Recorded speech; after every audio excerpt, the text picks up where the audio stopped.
Hello, everyone. Welcome to the third session of the 20th Annual Weingarten Center Disability Symposium. My name is Ryan Miller. I'm the Director of Academic Support at the Weingarten Center, and I'm excited to moderate today's session with my colleague, Jen Coburn. Please note that closed caption is available at the bottom left corner of your screen. The Weingarten Center wanted to continue its tradition of offering the Disability Symposium in spite of the unpredictability of COVID.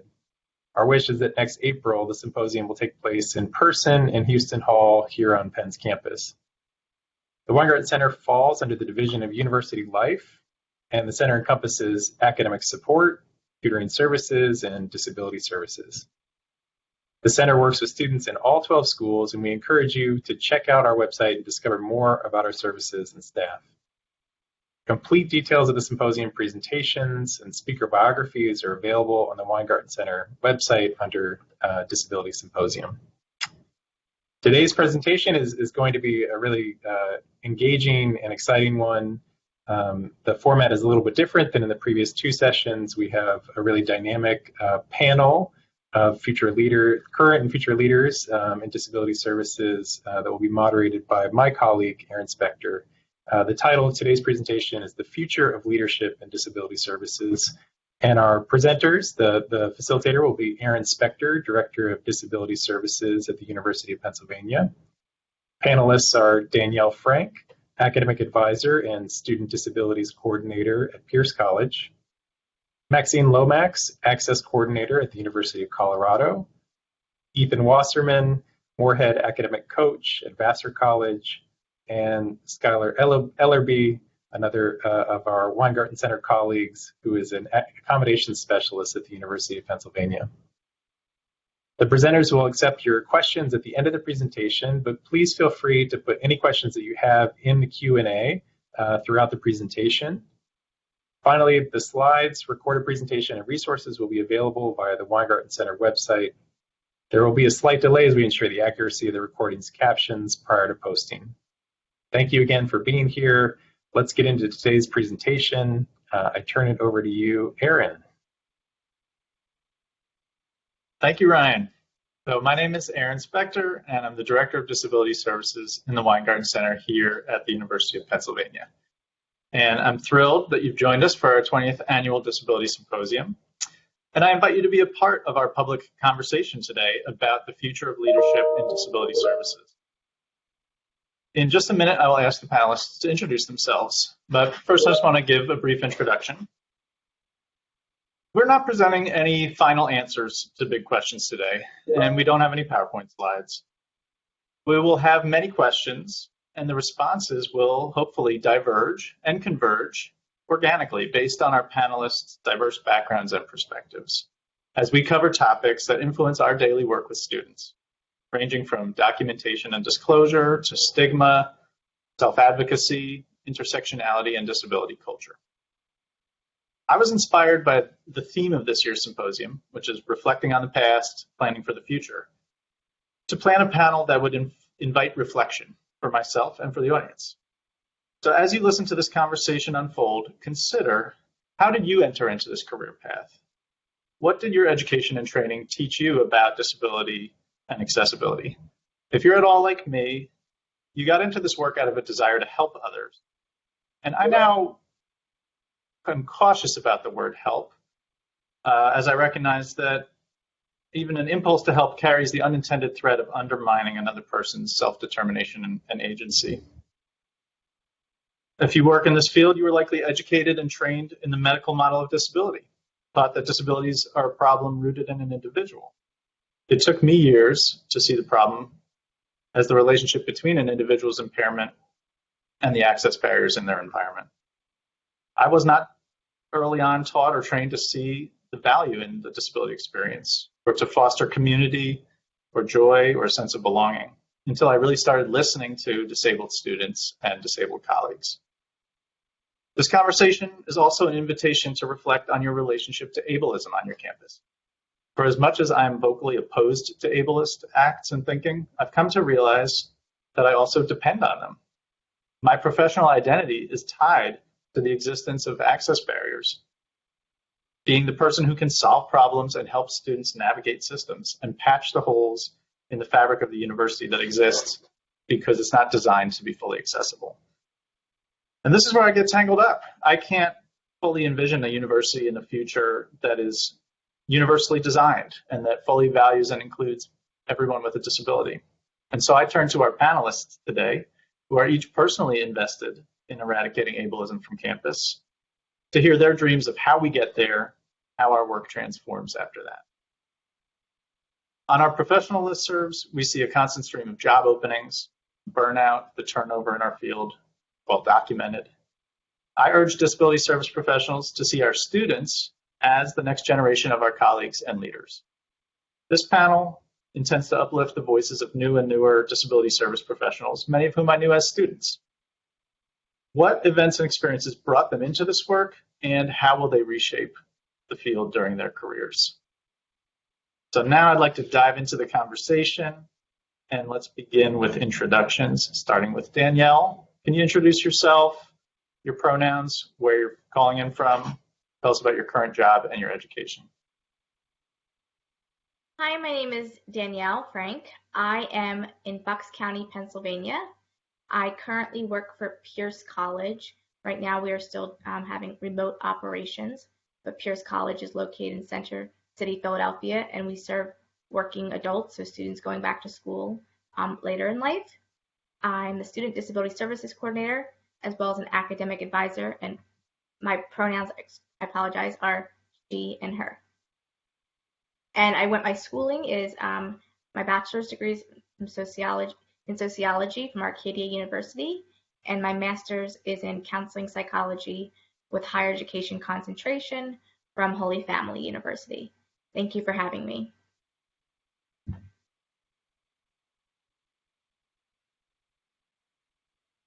Hi, I'm Ethan. Yeah, thanks for having me. I'm really excited to be here. I use he, him pronouns. Right now, I'm actually right outside Philadelphia, though typically I would be in Poughkeepsie, New York, where I work at Vassar College, and I am a Moorhead academic coach. My education background is I went to Temple for undergrad, and I got my bachelor's in public health, and then I went to Westchester for my master's in higher education and student affairs. Hi, I'm Schyler Ellerbee. My pronouns are she, her. I'm calling in from Philadelphia. I'm an accommodations specialist here at Penn, and my undergrad is at Holy Family University. And I am so excited to be here. It's great to see everybody. Thank you. So we'll have a series of questions. We'll hear from each of these panelists in response to each question, and then maybe a little dialogue will emerge as well. So Danielle, can you start off by describing your career path from being a student with a disability to becoming a disability service professional, and tell us about any significant moments or milestones along that journey? Yes, so when I first got to college, I had the aspirations to be a school guidance counselor, K through 12, because I had a wonderful, K through 12 education. And then when I got to college and I started working with disability services, I have physical disabilities. I have achondroplasia dwarfism and some spinal cord injury. So I use a scooter and a walker as mobility devices to get around. And when I got to college and I had a great experience with disability services, I thought, you know what, I can make a career out of this. And what I liked about higher education was that you get to deal directly with the student most of the time instead of the parents through K through 12. So I thought that this would be a great education for me. So I was inspired by Linda Peasy from Arcadia University, I believe is still there. And I then went on to get my master's degree in counseling psychology, and I did my first internship for graduate school with Aaron Spector in Temple's DRS. And then I moved on to Bucks County Community College because since I went to small liberal arts schools, I wanted to make sure that my internships reflected different populations of schools. So Temple being a larger university, and then a community college. And then I landed at Peirce College, and I enjoy my job too because I get to also do academic advising to help them with their classes and getting them, to get their goal through graduation. That's also a great side of higher ed that I get to work on. And I've been at Peirce College for 5 years, and I'm really happy.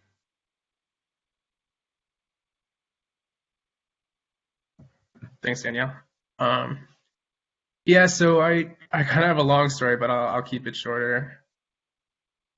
So I was diagnosed at a young age with LD, ADHD, and some other things, and so I was kind of in and out of IEP meetings and going through those kind of discussions growing up, and I found it really frustrating.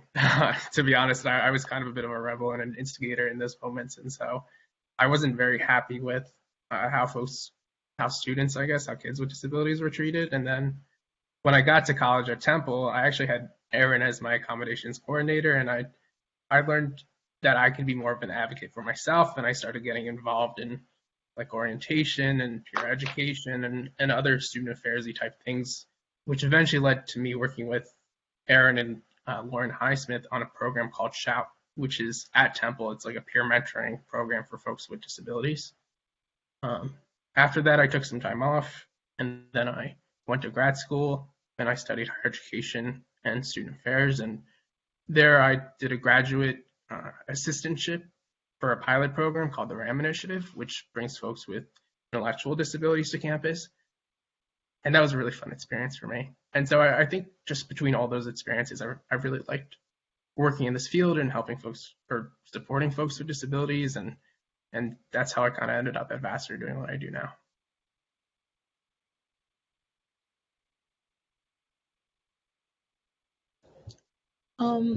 My career path kind of took a turn.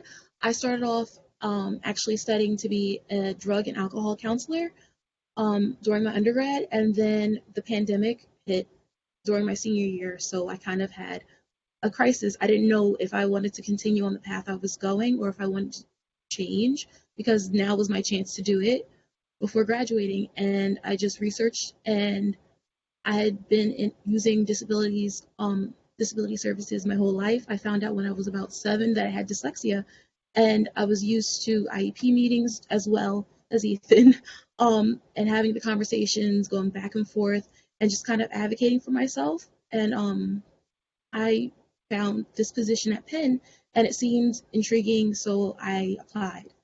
After I applied, I wanted to research a little bit more about it so I could, understand what I was getting myself into.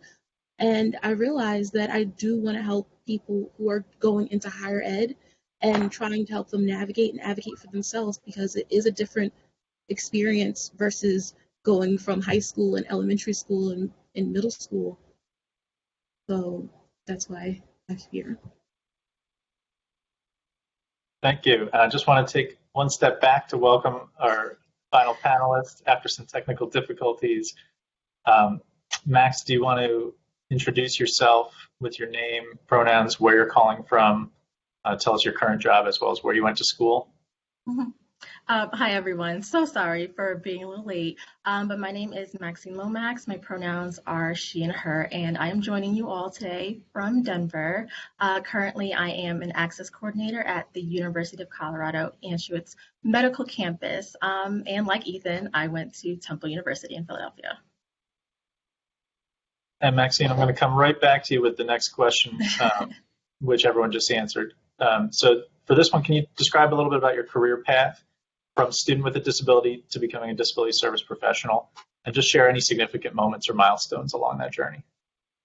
Having used disability services all throughout my higher education career, I have experienced really great services and some that I will say were less than stellar, and these were across 2 different institutions. And while I won't name names, one of them has really set the bar high.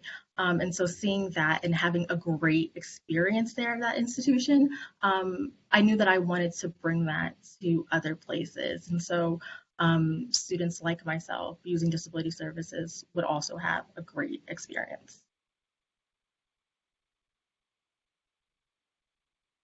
Before I go on to the next question, did anyone want to respond to anything that one of the other panelists said or may have sparked a thought?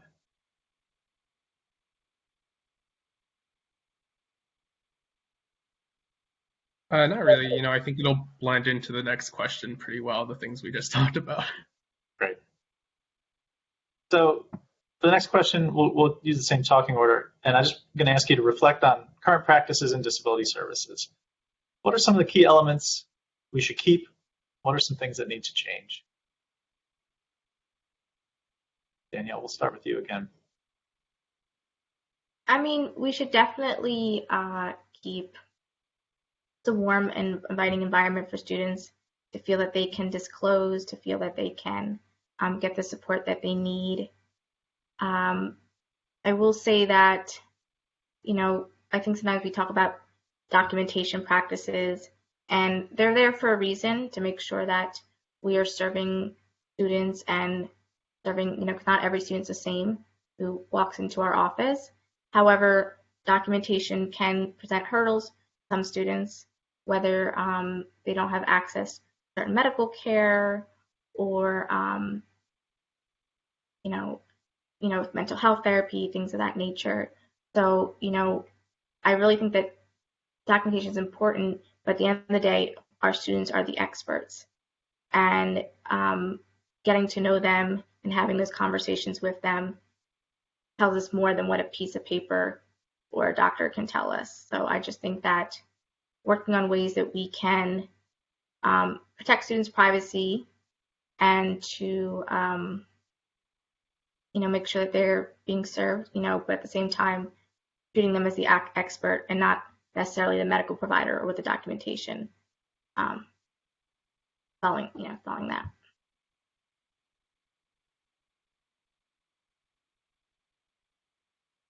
Yeah, documentation's a very complicated subject and obviously a huge part of disability services. I think I do feel like it needs to exist in some sort of way.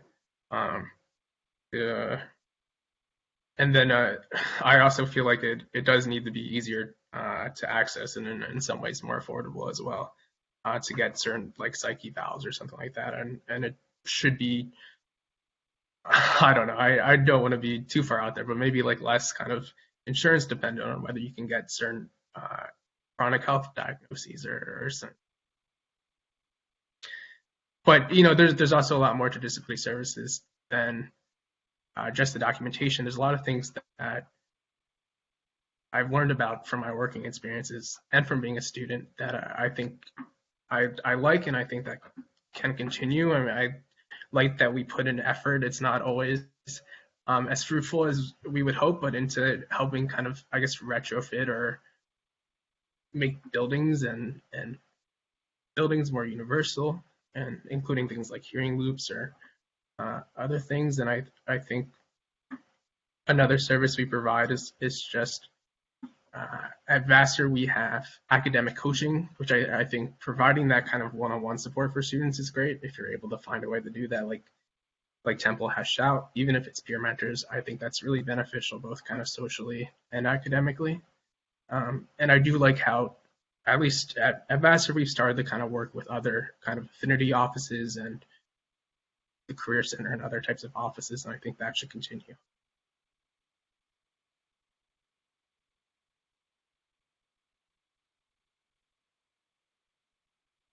I couldn't agree more. I think it's always a plus that our offices seem to be very warm, inviting, a comfortable space for students to come and be themselves and not worry about being judged, and being able to come and have confidence that they're going to meet somebody with a friendly face. I think that that's one of the pluses about being in disability services. It just comes with the territory. I think moving forward to the future, having universal design would be something that maybe we could slowly start adding, because it does help not only students with disabilities, but students who might not be diagnosed but might be struggling, and just other students who would gain from having just everything being readily available. I think one thing that a lot of offices are working on, especially ours, is self-advocacy, but how to advocate for yourself in a respectable way, and how to approach the outside world, for a job or your future in higher ed, how to work the system to build a stronger person. That's something that I think is like something that we keep, but I really want to like expand on it more in the future. Kind of on the same note as everyone else in terms of documentation, it can be very expensive to obtain, and students may not have the means to do so. And so one thing I think we can maybe change or implement is reconsidering who we accept the documentation from. For some people like myself, while I have a physician who understands my diagnosis, they are not the person that I would ask for to speak to my accommodations and what I need in an academic setting. I would ask something like Voc Rehab, who I've worked with and who knows all the tools that I need on a day-to-day basis to be successful. But also in terms of students supporting them to be their own best advocate. Many times students are coming to us and it's their first time applying for accommodations and they're not sure how to talk to others about it. But when they leave our institutions and when they go out into the world and they have jobs and they're moving on to graduate school, we may not be there. We are not going to be there to hold their hand through it and to talk through all the issues that might arise with their faculty. So like Schyler, giving some coaching and support around how to speak to people and how to advocate for yourself.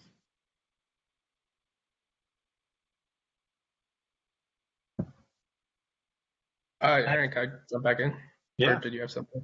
No, go for it. Yeah, you know, I was thinking more about what you were saying, Schyler. You know, I think the self-advocacy and also kind of the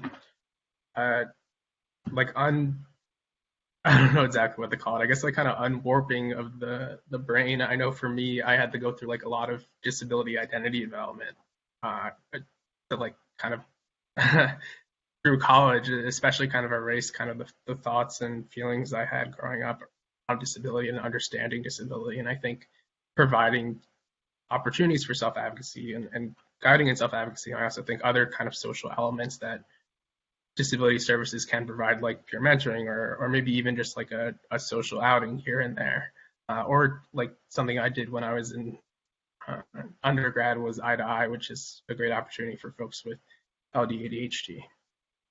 Yeah, I certainly think that makes a lot of sense. I also want to add, I like what Schyler talked about universal design, and I think that COVID kind of forced a lot of colleges to practice universal design in terms of how to offer classes or how to offer, for students to get their education in an alternative way, and which benefited all students, from being able to be at home. But it's a shame that it took a pandemic for colleges and universities to realize that they could be more flexible when it comes to serving their students and their educational needs. So I hope that as we go into this post-COVID world, quote unquote, that we can, still offer education for students that works for them, and also these types of conferences as well and other educational opportunities and conferences and workshops and things like that.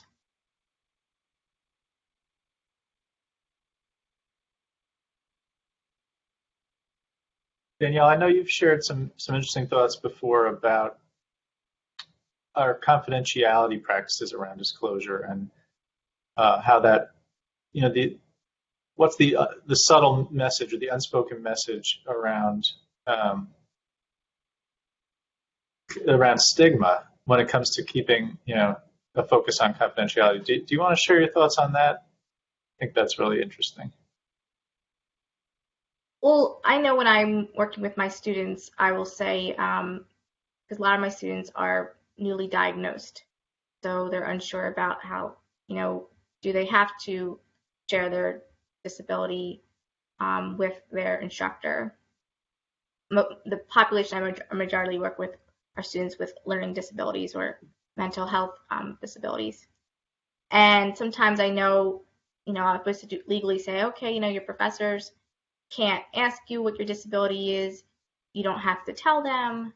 I don't disclose what your disability to your professor is. But sometimes I wonder if when I'm saying that to my students, am I almost saying, you should not proudly disclose what your disability is. It's almost like we're trying to keep that a secret. And is that really hurting a student and their identity if if these practices really are saying that your professor shouldn't know, you should keep this a secret, confidentiality, are we really not embracing a student's identity and letting them feel like they can disclose and be proud of who they are and their uniqueness?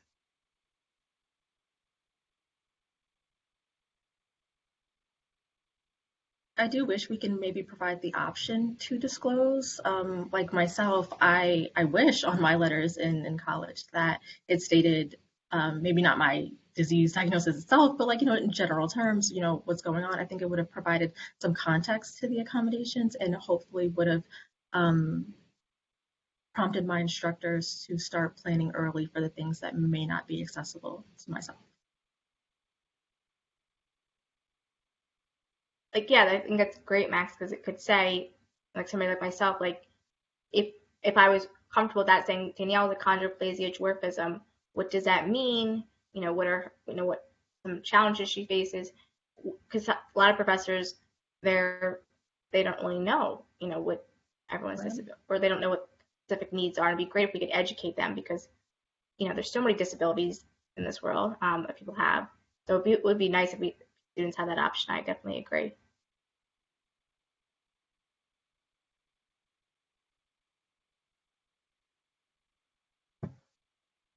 Yeah, no, I think that makes a lot of sense the more I think about it. I mean, from my experience, like practically, I've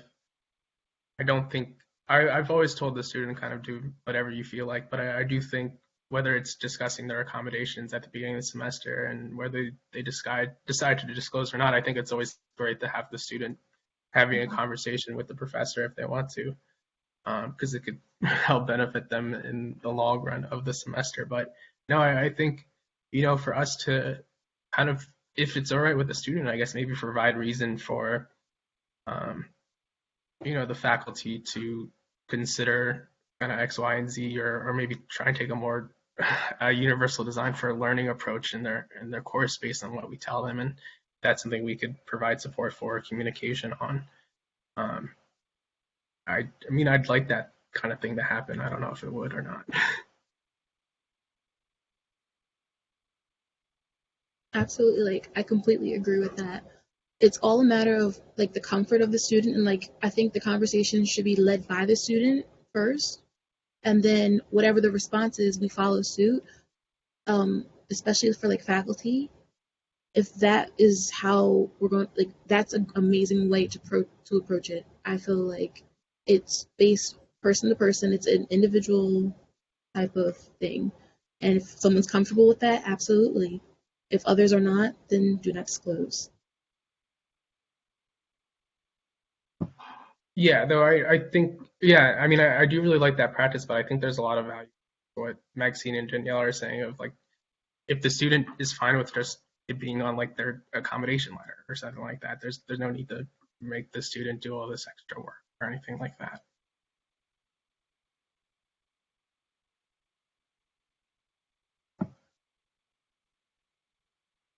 So shifting gears a little bit, my next question for all of you is, where do you still witness or experience ableism in higher education settings? And how might that ableism intersect with other forms of oppression?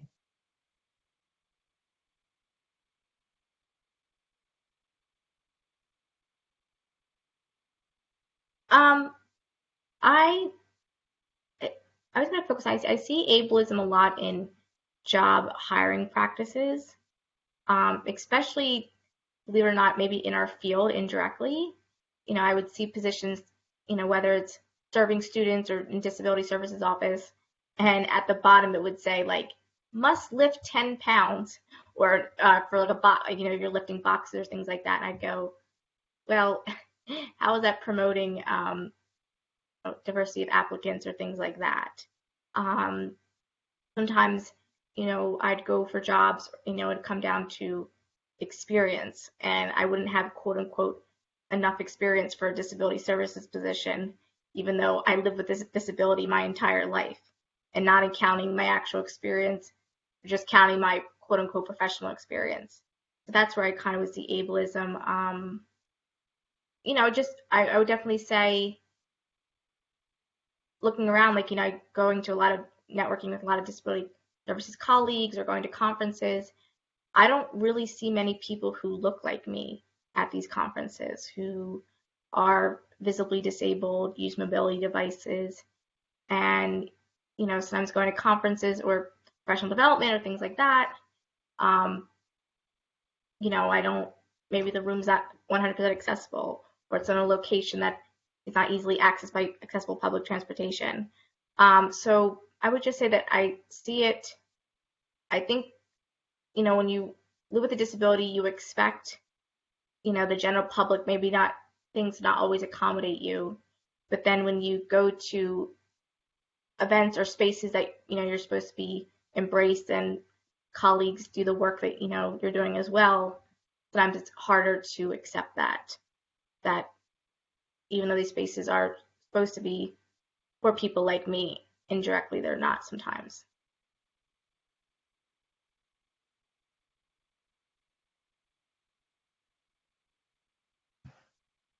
So I'd say personally, I haven't really I've been sort of in and out of the office these past 2 years with COVID and everything. So fortunately, fortunately, I haven't had too much action, or I feel like I haven't personally felt kind of ableism around just towards me as an individual, but I've certainly heard it from students who I meet with. I think I would say it's typically maybe a student who's with our office for a chronic health reason, or possibly for a learning disability or something like that. And sometimes it could be like a science class and they're talking about the value of life with X, Y, Z, or it could be just kind of how a lot of buildings are structured, or how it's complicated to get to point A to point B, or honestly, even a lot of students came back and it's just kind of tougher and frustrating for them to get to class as opposed to how it was being online. But that's kind of me straying from the point. I think there's certainly a lot of discourse on campus and misunderstanding on campus, both with kind of faculty, student, staff, really everywhere. And it's not like intentional necessarily, but it certainly exists. And so I think that ways that our office can try and address it by working with other offices.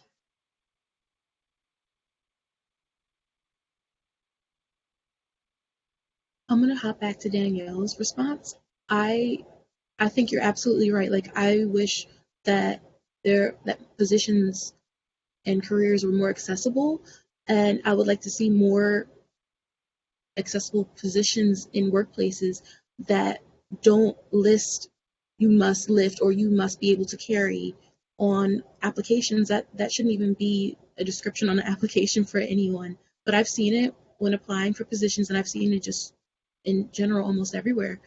And it's unfortunate that even is listed on an application, because it might deter somebody from even wanting to apply, because they're like, I can't do that, so I definitely do not even want to apply for this position. And it's unfortunate that that's there. Hopefully in the future, places will start to move past that and start to become more universally designed and have more accessible options. So same as Schyler and Danielle, it's really in the workplace. I hear so often from students that they appreciate when there are persons with disabilities working in disability services. They're just think a different way you can relate to the student and what they're going through. And so, if more places want that and are going to try to achieve that, then we have to make sure that our workplaces are accessible. Everything from, accessibility of the application to like what's listed in the job description, especially, once a person with a disability gets the job, is it actually accessible? Are the softwares you're using accessible with assistive technologies? Is the office space accessible? If we want universal design and we want inclusivity, then it has to start in-house. I can just add one more thing, somewhere else I noticed sometimes indirect ableism is that a lot of, and this is any, whether it's college or university or workforce, is that they will have diversity and inclusion councils or committees, and they will forget that disability is part of that. Obviously, it's an important thing about race and gender and sexuality and religion, and those are all things that definitely should be a part of a DI committee. But a lot of the times, I sometimes have to ask to be on that committee because disability isn't considered part of that, and inclusion is in that group name, but a lot of times disability gets left out of the conversation when it comes to a lot of diversity and inclusion efforts. Yeah, no, I agree with you, Danielle, and I think that we need to find a way, or we need to have a seat at the table.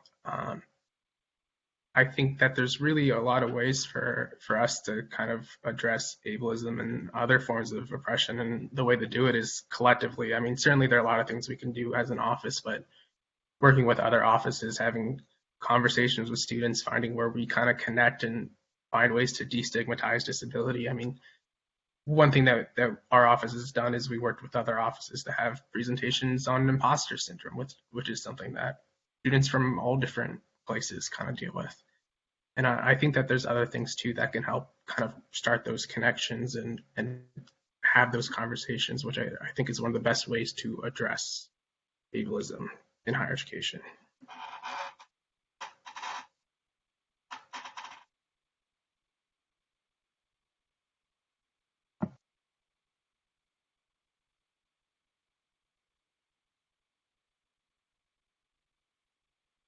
All right, as we're moving into our next question, I also want to remind folks that you can post, attendees can post questions in the Q&A. We will be leaving a little time at the end of the discussion to take some of those questions from you as well, so you can join the conversation. So to our panelists, you think about the future. What do you think about the ideal future state of disability services in higher education? Imagine you're at the end of your career, your long, glorious career, and you're looking back. What have you achieved and what work remains?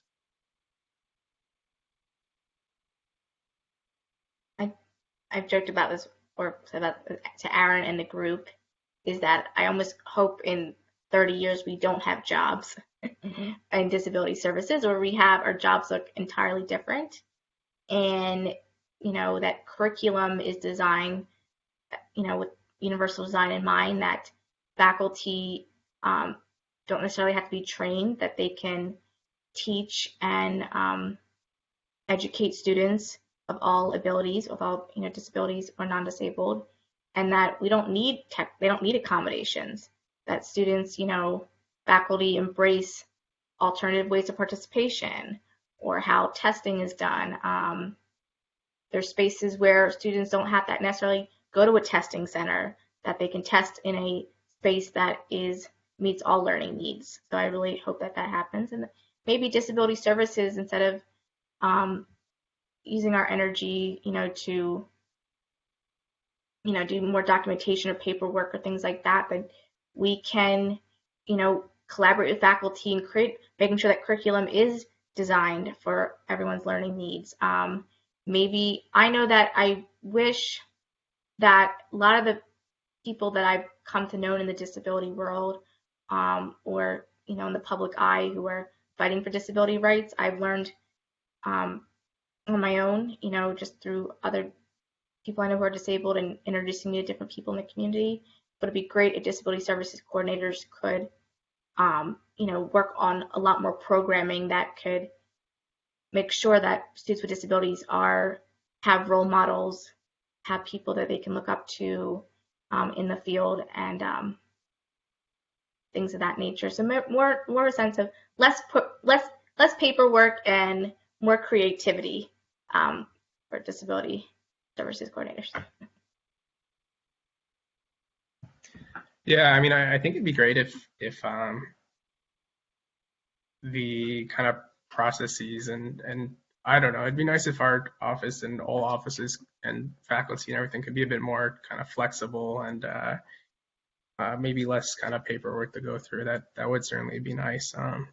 I think there's a lot of things I could envision for sure. And since we're playing theoretical, I'll just talk about them, even though I'm a little cynical about some things. But I think ideally, like Danielle said, universal design is great. Having in the future having to do less retrofitting would be fantastic, both with like kind of buildings and with certain accommodations. I think separately from that, our office or whatever we are would have strong relationships with faculty and other offices and with the kind of the student population and with folks with student leaders. I also think that part of that would be us kind of having that seat at the table, having a voice on capital projects and buildings and the things like that. And I think another thing that would be pretty cool if we could do is just have the ability to provide a space for disability discourse, have a ability to provide a space for skill development, have the ability to provide certain technology for students that is beyond what we kind of already do. And I think being like kind of having the time to work them through that and everything. And maybe even in the future we could have more recorded classes or things like that. I don't know, but it'd be great if things could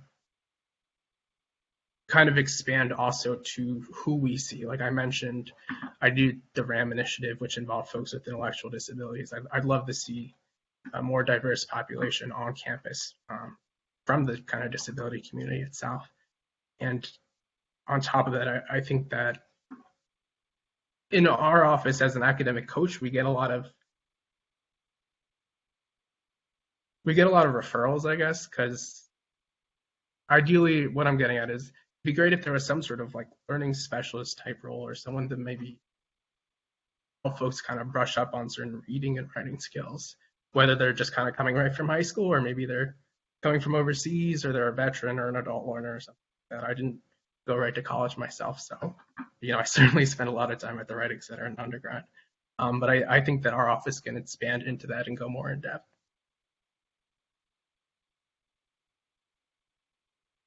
In the future, I think, of course, universal design is something that's ideal and it's needed, it's wanted. But along the topic of culture and community, I think in the future maybe there will be less of a stigma around having a disability or conversations about disabilities. I know we're all working hard to destigmatize, but it's still a lot of work to be done with it. And everything's always changing, so it kind of just depends on who you're talking to and how you approach it. And I also think that in the future there will be more education for faculty and staff surrounding disability and disability services.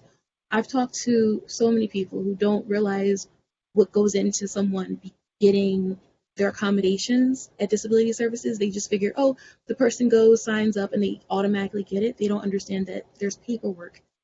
And it takes a long time in some cases. I think in the future, paperwork should definitely be decreased, but having the education and like the conversations with others at universities, even in the workplace, about disabilities or disability services or how they can help, that might be a great way to start moving. As my fellow panelists said, universal design is always the goal, so I have nothing to add there. But I mean, in addition to that and working with the programs to make sure that the program and the assignments and the technology is accessible, I hope that we can also help them to ensure that their curriculums are inclusive of people with disabilities. I mean, I've been in courses and lectures that will cover different races and ethnicities and gender and sexuality, but would not touch disability or did not ever include articles or opinions from persons with disabilities. And I mean, students in school, this is what they're here to do, to learn about differences. And so hopefully they can take that out into the world, into their new careers, because they are going to encounter people with disabilities, especially here at Anschutz working for a health profession school. They're going to encounter many patients with disabilities and they have to write the paperwork. And so maybe having that as their foundation too. So helping the instructors and the faculty make sure that their courses and the curriculums and what they're teaching is also inclusive of people with disabilities.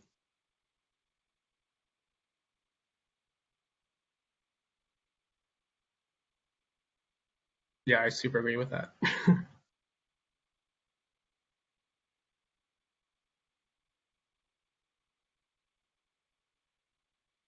So many great ideas for our future. I love listening to that question. I'm just going to prompt you a little bit more about some of the ideas you shared with me in the past too.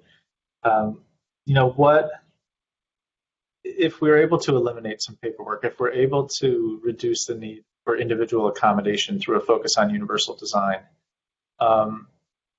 What else can we do, and what could the role of disability services be, in addition to what you've already said, in terms of promoting disability culture or community on campus?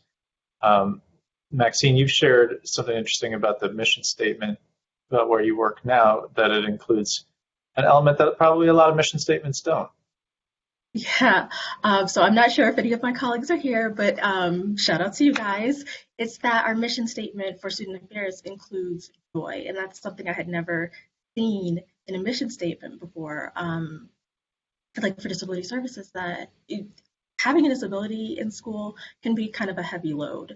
I remember when I was an undergrad, I used to have to physically cut pages out of my textbook, scan them, and then read them. And that is just a lot of time and a lot more stress than other students may experience. And so having a space for joy and hoping to create that, I think more mission statements should have something to it.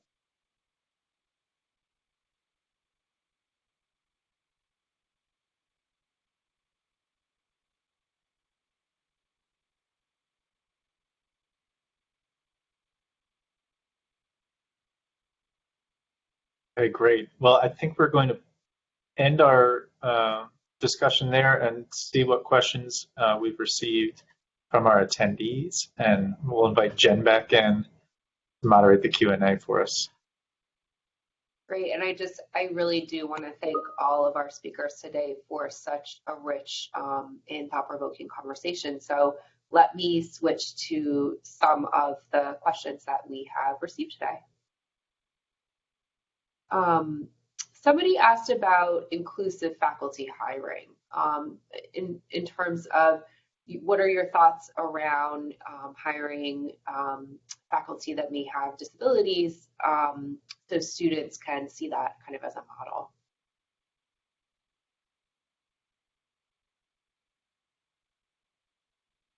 I mean, I think that's really important. I don't know if anyone's familiar with the Stella Young TED Talk, Not Your Inspiration. And she kind of talked about how she went to a classroom. I don't think it was a college, but she went to a classroom and the student thought that she was just there to speak and talk about their disability and not actually be a teacher and teach a lesson. And I think that it's really important for people with disabilities to get those types of opportunities, especially when it comes to teaching, to show that we live everyday lives and do everyday careers. And that's really important because I think, unfortunately, many people in the world still think that people with disabilities can't do much or have those types of career options.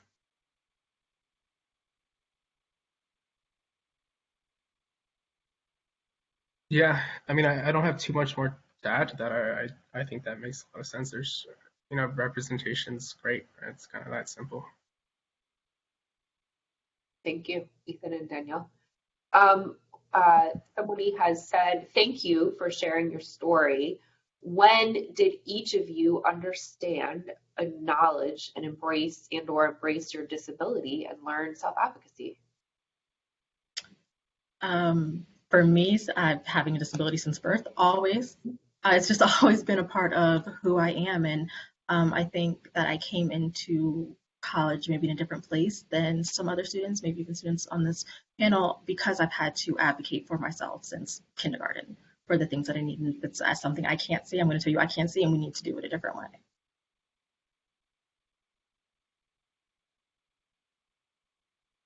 I mean, I think it's like Maxine, I was born with a disability myself, so constantly. But I think that also, you have those days where you want to disassociate with your disability identity, where you want to throw in the towel and say, "Ugh, why do I have to go through all this?" Or, and then myself, I just get back on the horse and keep on going. But it's definitely it's a roller coaster ride. Not to sound too cliche, because while I want my students to advocate for themselves and to embrace who they are, I'm human. We're all human, and we have those times where we feel things. We feel angry. We feel sadness, all related to our disability, and that sometimes we want to go out in the world. We don't feel like we don't want to have to educate somebody. We just want to go to a coffee shop and get our coffee and go on our way, instead of having to ask for help or to do things or to educate the public. So while I'm proud of who I am, it's not to say that I don't have those days where I feel sadness with my identity as well.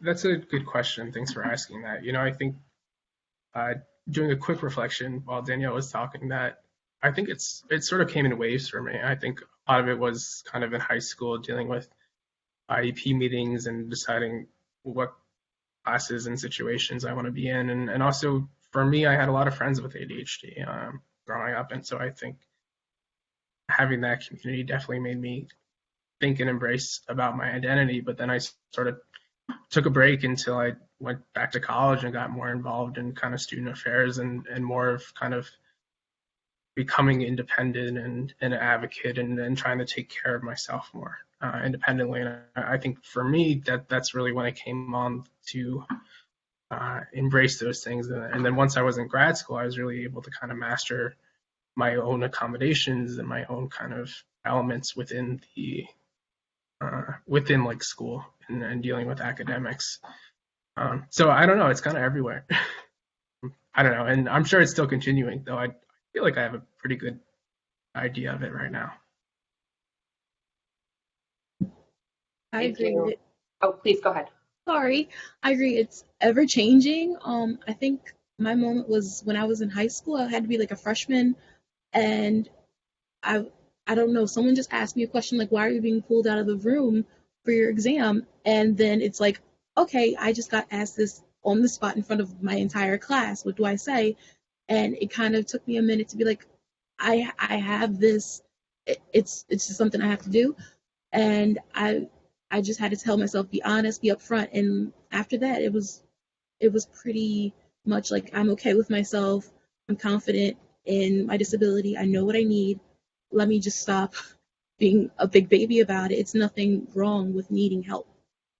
And ever since then, it's been kind of a roller coaster on some days, but most days it's good.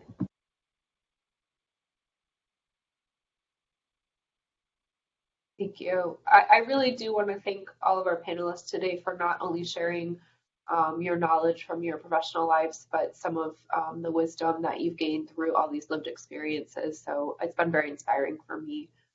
Next questions. Should folks with individual disabilities disclose their diagnosis to their students? There's privilege in being able to make that decision. I've disclosed one of my diagnoses to a couple of students, and the second time I did it, the parent yelled at me that I was, quote, faking my disability. Any thoughts on that one?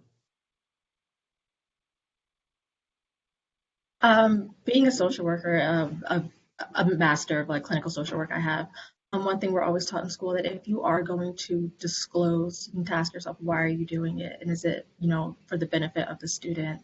If you maybe see a student really struggling with their anxiety or their dyslexia and you kind of have that experience, is there something really there that you can give to the student that would absolutely benefit them? I haven't disclosed any of my disabilities to students, but I feel like if I were, I would assess it from that way.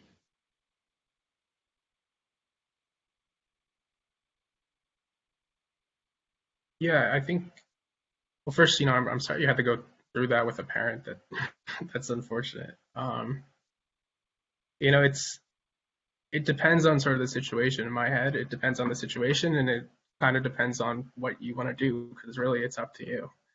But yeah, I mean, certainly there can be consequences or effects of that you don't really want to deal with. But personally, I'd say I often do. I'm pretty open about it. I think in my setting where I'm meeting one-on-one with students, it helps kind of break the ice and helps them feel more comfortable talking about their own disability. And since I kind of meet with them weekly or biweekly, it helps kind of build that rapport. And what I also say it for is I hope to sort of have a conversation around what they consider disability to be and their disabilities to be, because that's when I kind of had a lot of those conversations with myself and other people around that time in my life.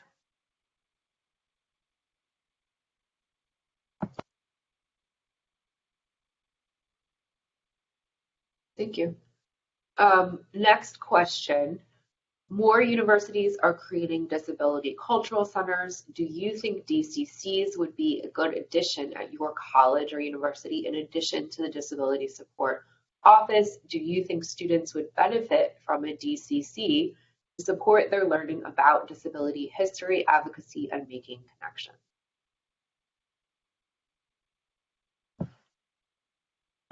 Yeah, so I'm not like super familiar with that. I guess I should be more familiar, or I'd like to be more familiar. But you know, I've always been a proponent of disability services to be in academic and student affairs. Though I know it's kind of different at every college. At Vassar, we're pretty strictly academic, and I'd always kind of like make a fun argument with my boss. At least I think it's fun that we should be in student affairs. And when I was at Temple, I think we were student affairs or kind of in both.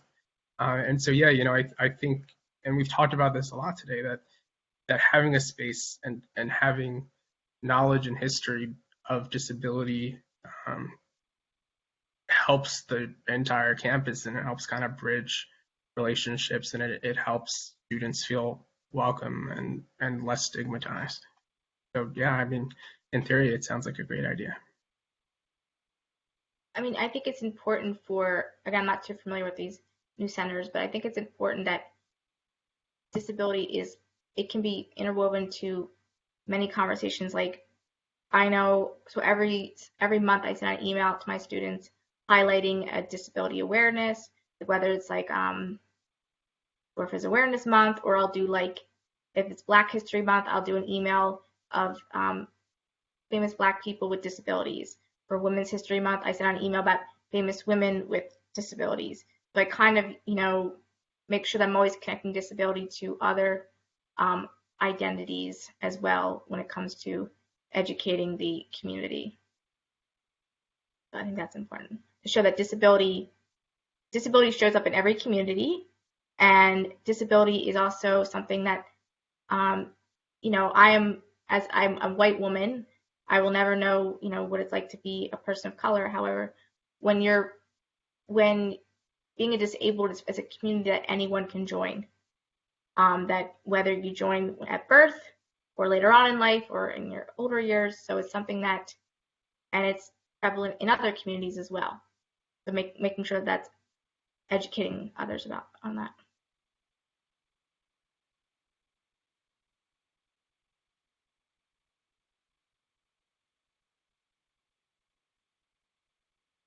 Well, thank you so much. I really just want to thank all of Erin and our panelists today, again, for such a thought-provoking and insightful conversation. We hope to see you again for our next session on March 17th, entitled Access versus Content, Contemporary Lens on Disability Equity Beyond the Litigious Accommodation. So thank you again, and in a few days this session, as you know, is being recorded and we will post it to our website. Thanks again, everyone, and I am going to close this out for the day. Thanks so much for being here.